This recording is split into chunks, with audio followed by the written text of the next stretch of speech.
Now, ready to plunge into this very complicated passage.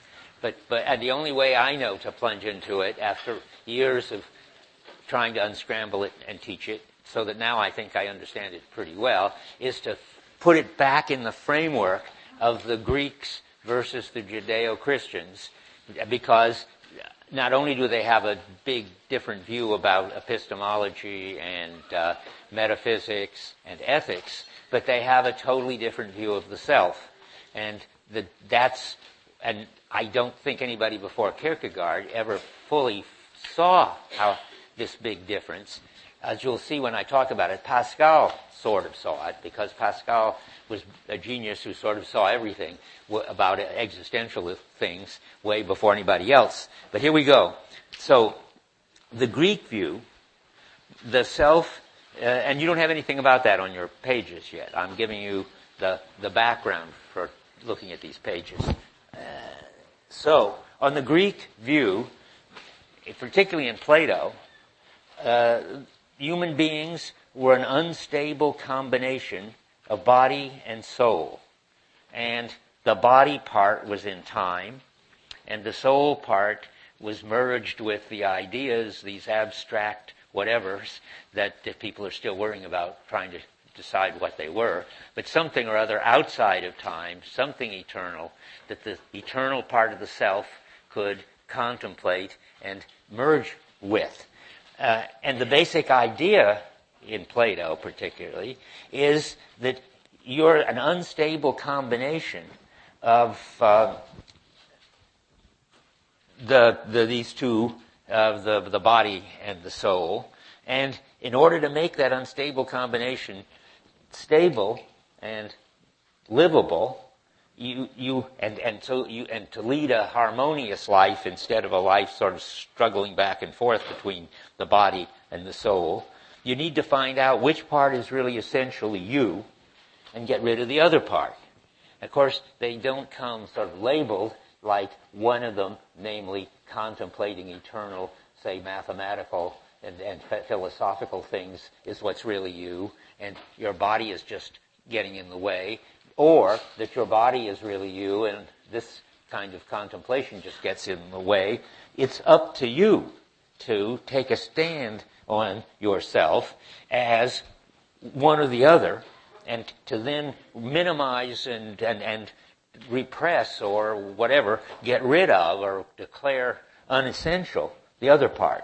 So for Plato, when you realize you have an eternal soul, then and you will learn to emphasize the kind of contemplation you do with the soul, and you will, to talk like Plato or Socrates saying that the philosopher, Socrates quoting Plato as saying, the philosopher should die to their body. That means that not only philosophers but mathematicians, and nowadays the kind of programmer that I talked about who would like to be rid of his body so that he could sort of program which was the important thing to do and with the best part of himself all the time, not get hungry and so forth. So Plato says, die to your body, do philosophy. And but there are other people. I just pick a Roman philosopher, Lucretius, who I'll write on the board if I knew how to spell it. I think I know how to spell it, but my computer says I don't. So, and it's probably right. I think it's Lucretius.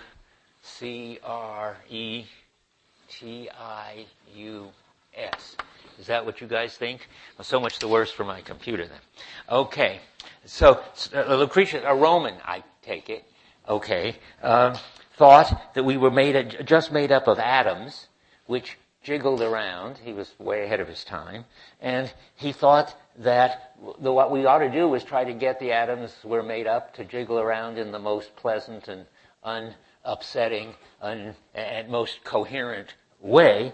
And the only thing that keeps us from being able to do that is all these religious superstitions and these mathematical people like Plato who tell you that the body isn't important and that you should contemplate these eternal things. Lucretius thought just the opposite. You should identify yourself with these natural needs and with your body, and ignore the bother that comes from these religious and philosophical superstitions that there's something more important, or that you are more than just this material object that could be in a certain way sort of optimized if only it didn't have these wild ideas that come from somewhere else. So, and once you realize you are either an eternal soul and play down the body, or vice versa, that you're a body that ignore these souly things, then this instability is overcome, these two pulls on you, and you can live a happy life. But that, in other words, you have to relate yourself to yourself in a negative way. That is, not that you have to think about whether you're a body or a soul, but you either you have to behave in such a way that is, if you want to have a peaceful, harmonious life and not be yanked back and forth all the time, you have to either repress, deny, and negate one aspect or the other, the body or the soul. That's the roughly Greek idea. I mean, I'm calling it Greek. It's really mostly Plato. And so if you do it right, life is a voyage from confusion to clarity, from conflict between these two aspects to harmony. And the soul is potentially harmonious. It all it has to do is realize its true nature and get rid of the other half, the inessential part, whichever way you go. If you satisfy your essential needs and get rid of what these confusing and superficial dreams or desires, then you experience peace and fulfillment. That's the promise. And that worked well for lots and lots of people, presumably in antiquity, in Greece and in Rome. But you should be used to this now. There's another perspective, obviously, that thinks that is all wrong. That is, of course, the Judeo-Christian existentialist perspective. That is, they say, but the body and the soul are equally essential. That's why, for instance, God has to get a body when he becomes incarnate, literally embodied in Jesus. That's the Hebrews don't have this choice between sitting back and contemplating or getting sort of bodily involved. They are totally involved all the time, but they're doing it, and they are still related to God some way. But it's much more harder to spell out what's going on. Clearly you need both a soul and a body, and not just as two pieces, which are both important. They are integrated in such a way that you couldn't have one without the other. They're so integrated that in Dante, he has a problem about what about these souls who die before the time when they... For one thing, everybody will get their body back at the final day of judgment. How else? Because they really aren't complete without their body. But in the meantime, God gives them a kind of loner body, which they have in paradise and in hell, waiting for the day when they'll get their real bodies back, when they will finally be complete, and the people in hell will suffer more, and the people in paradise will be happier because they'll be whole. But they don't fit together, these two aspects. Think of the aspects, one way to think about them is, one side of the self is busy acting in the world, and another side of the self is reflecting and contemplating. These are both important things the self can do. But when you're trying to do one, the other one gets in the way. If you try to contemplate, then you better get out of your active involvement. And if you try to be actively involved, you better not contemplate. I think this is a big problem in Aristotle. How many have had 25A? No, not very many. I mean, Aristotle seems to say that the highest life is contemplation, and then he also seems to say that the highest life is political involvement, and then people for 2,000 years, as far as I can tell, have been trying to write articles and books trying to get these two together. That I think they don't go together very well in the antique world.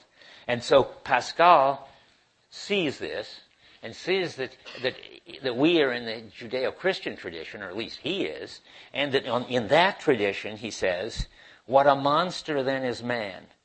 What a chaos. What a contradiction. Judge of all things, imbecile worm of the earth, the pride and refuse of the universe. That's pretty dramatic. And it isn't exactly mappable onto what I've been saying. But the important thing is, Pascal is saying that we are a contradiction, which is not at all like a combination in which you can just take either the soul or the body side. We're a contradiction because we have to do justice to both sides. We are essentially body and essentially soul. You can't just decide which one you really are and dump the other. And so Pascal thinks the highest thing people can do isn't to overcome the contradiction by getting rid of half, but you live in such a way as to fully express the tension in the contradiction. You can begin to see already, as usual, that Pascal is on to sort of anguish is going to turn out to be the sort of test of whether you are really a full human being. He says, we do not display greatness by going to one extreme, but in touching both at once and filling all the intervening space.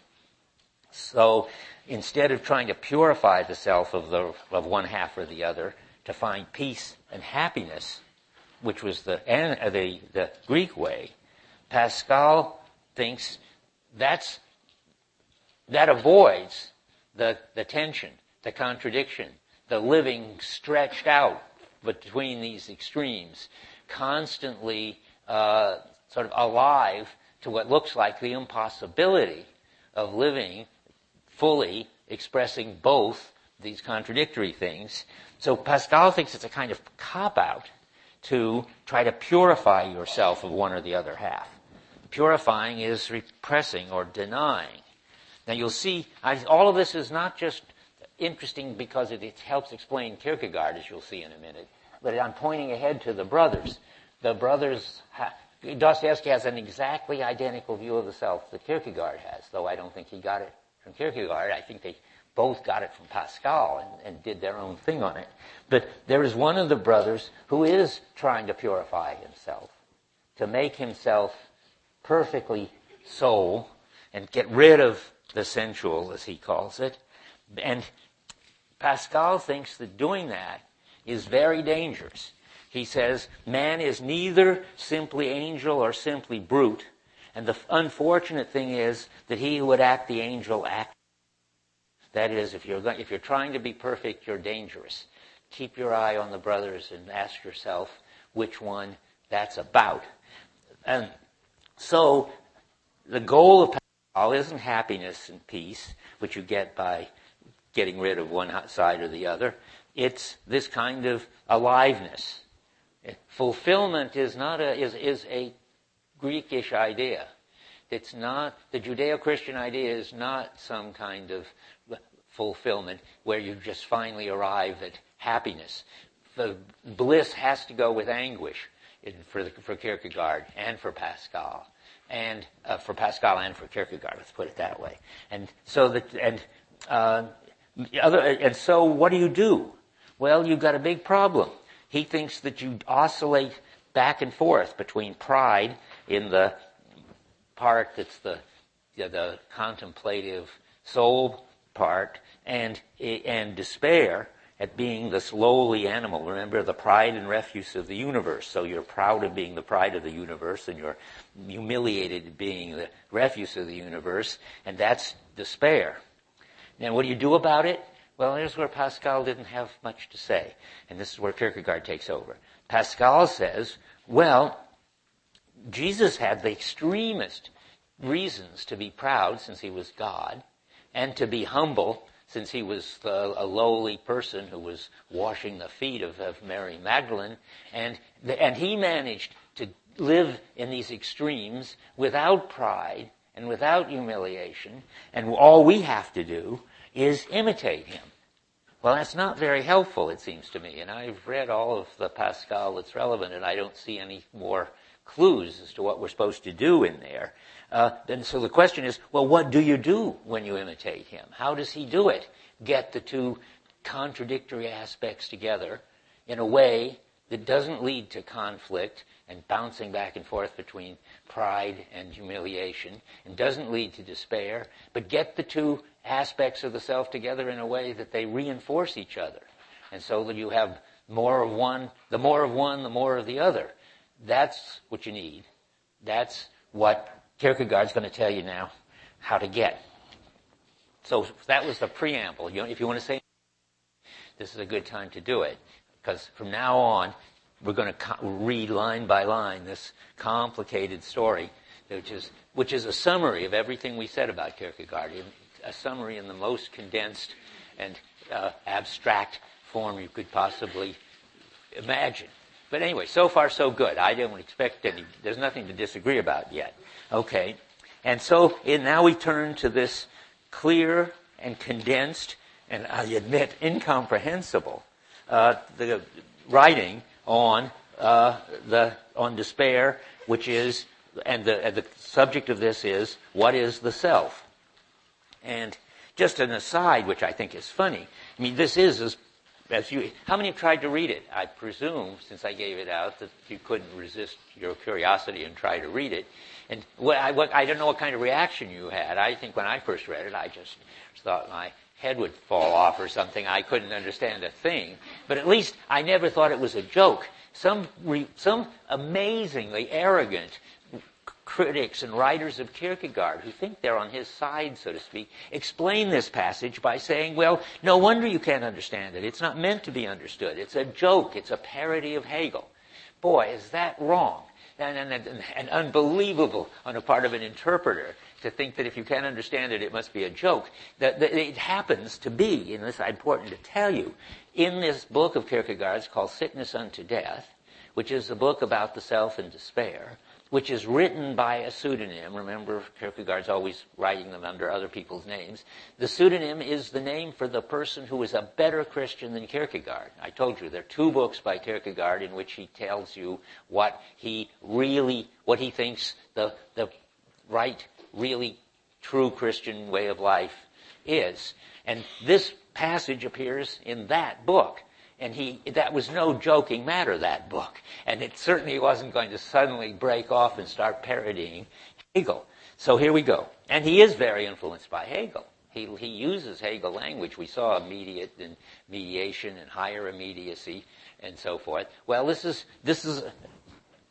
Kierkegaard taking over and transforming Hegel, because Hegel was a philosopher and didn't get it right, according to Kierkegaard. Okay, so let's read the first paragraph. The human being is spirit. But what is spirit? Spirit is the self. But what is the self? The self is a relation which relates itself to itself, or that in the relation which is its relating to itself. The self, this is getting good. The self is not the relation, but the relation's relation to itself. That's already pretty hard going. That's what that says is, what a human being is the stand that they take on themselves. I mean, we just heard the Greeks' way of relating them to themselves was either to deny the soul part or deny the body part. There are other ways of relating to the self. Pascal thought you could get it together somehow by relating to the God-man in the right way. In any case, what it is to be a self isn't just to be a set of factors, to talk in his language, but it's the way these set of factors take a stand on being this set of factors. That's what that's going on and on about, relating itself to itself. It turns out to be very important for all existentialist understandings.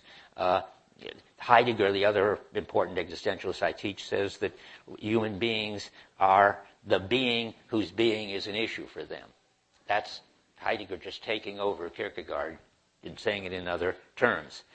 So let's go on, because there's lots to be filled in yet. A human being is a synthesis of the infinite and the finite, of the temporal and the eternal, of freedom and necessity, in short, a synthesis. Well, that's important. A synthesis, not a combination. A combination is what the Greeks had. The body there, sort of stuck with, well, the soul is, to put it this way, stuck with a body, or the body having all these crazy superstitions and kind of stuck with the soul, but you can take them apart. They're just a combination. But a synthesis, the way Kierkegaard's using it, is the two parts to require each other. You can't have one without the other. That's what it is to be a human being. It's to be this combination. A combination is just the wrong word. It's to be this synthesis, this totally integrated somehow, but contradictory to something or other that has to take a stand on itself, being that way.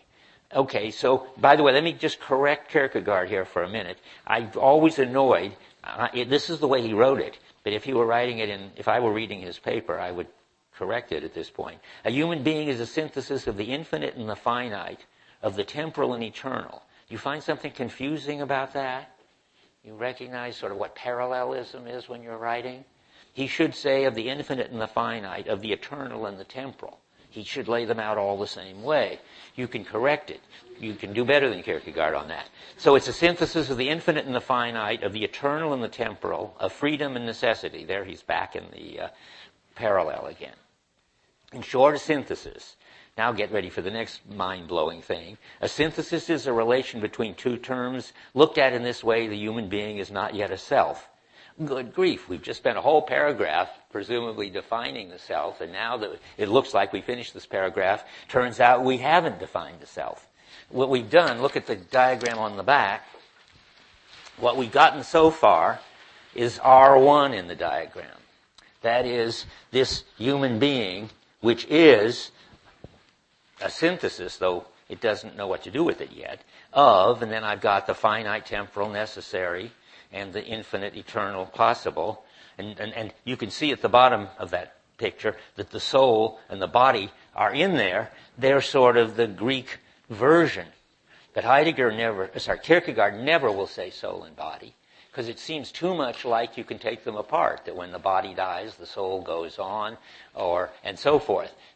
But he's got his own names for the aspect of the body that's the important thing, namely finite, temporal, and necessary, and the aspect of the soul, which is the important thing. Only these two sets of factors, as he calls them, have to be together.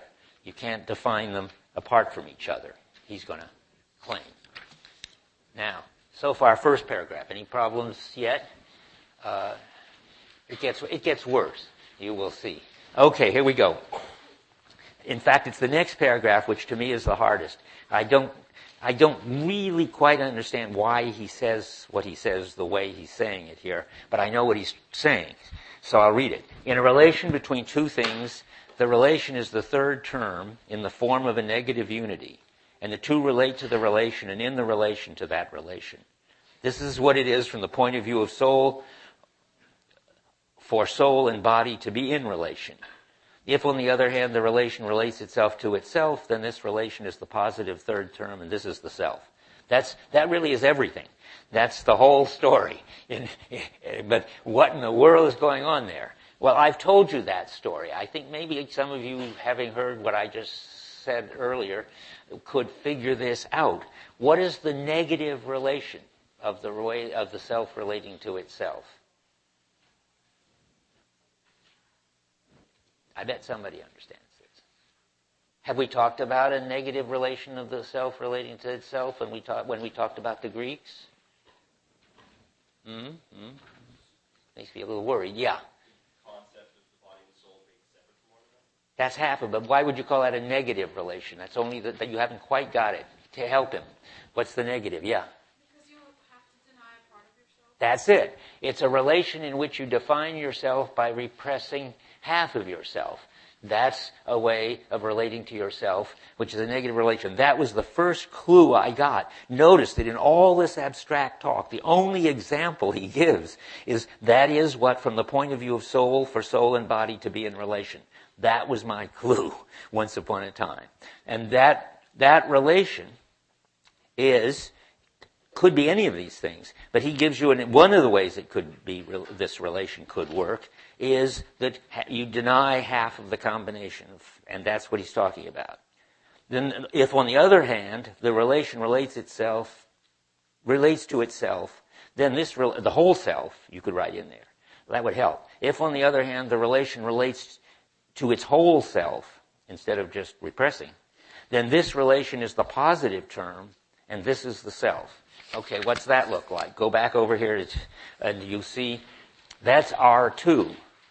R2 is supposed to be the relation relating itself to itself. That's what I try to put this circle around.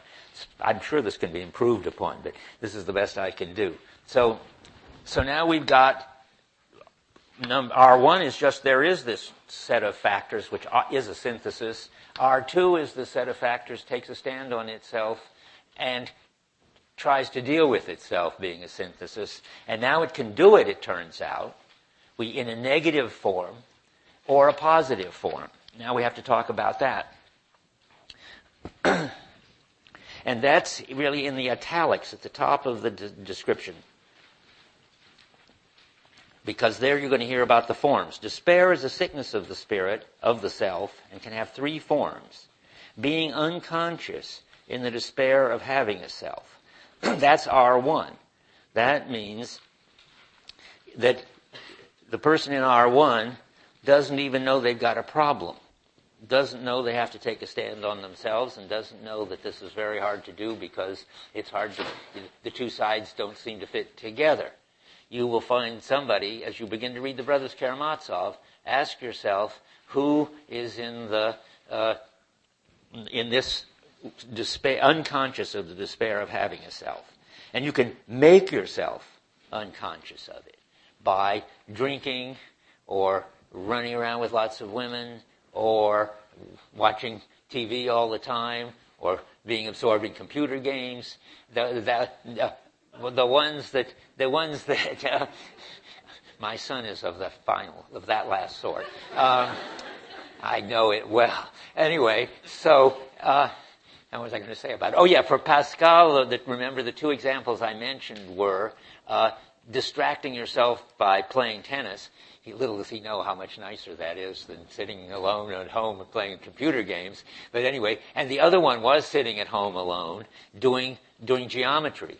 That's his little jibe at Descartes, as I said. I mean, that's another way to try to forget the problem that you're supposed to take an active stand on yourself and go out and do something, is sit alone in a warm room with no passions, Descartes says, and do philosophy or do mathematics. And those are always of not facing up to, those are always to make yourself unconscious of the problem. You try to forget what a difficult thing it is to be a human being and what you're called to do and how hard it is to do it. Okay, so now, but let's go on with the top italics. There's being unconscious in the despair of having a self. This is all put in the weirdest, awkward form. That really means, I would say, being unconscious of having a self and being sort of in despair. Because you're not really in despair because you don't even know you've got a problem. Then comes one that's clearer. Not wanting, even this one isn't too clear, not wanting in despair to be oneself. That is, if you rewrite it, something like being in despair by not wanting to be oneself, or being in despair at not wanting. I can see that it's hard to do, and it's a challenge, given 5 words to put them in the right order to describe this. But what's going on there is, well, let me ask you, do you recognize it in this cryptic form, not wanting in despair to be oneself? Try now. Does it sound familiar? It's really in code, yeah.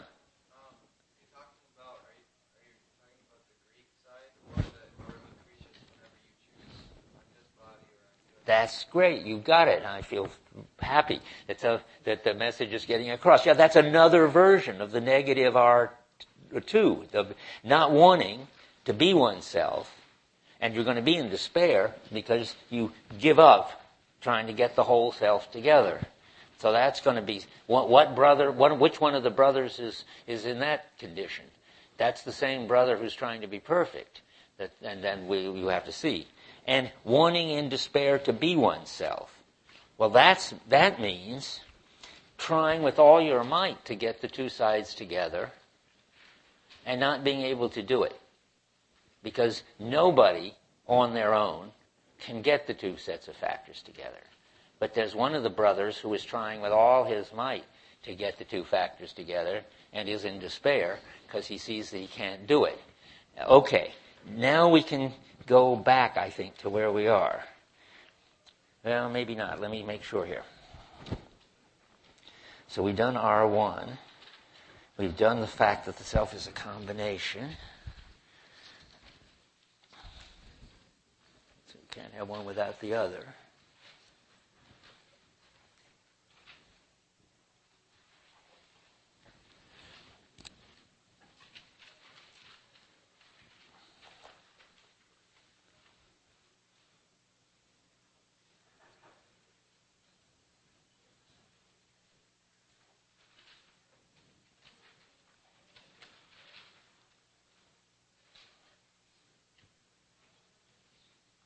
Okay, I'm just reading what I said to make sure because it's so dense I don't want to leave anything out. So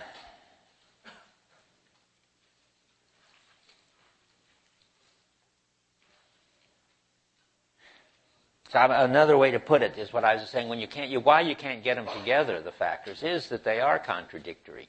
Or at least if you don't get the right relation to them, they're contradictory. So that you can't just say, I'm going to just put them together. There isn't any direct way for you to put them together. That's what I'm going to get to in a minute.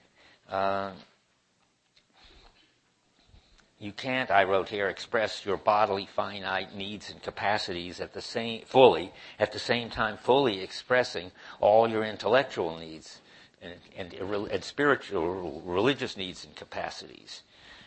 Or, to put it another way, you can't be fully involved and fully detached at the same time. In fact, the more you express one, the less you're able to express the other. If you try to fulfill both, you can try to fulfill both completely, but that struggle won't work, and then you'll realize you're in despair. So all of the cases we discussed so far are just in despair.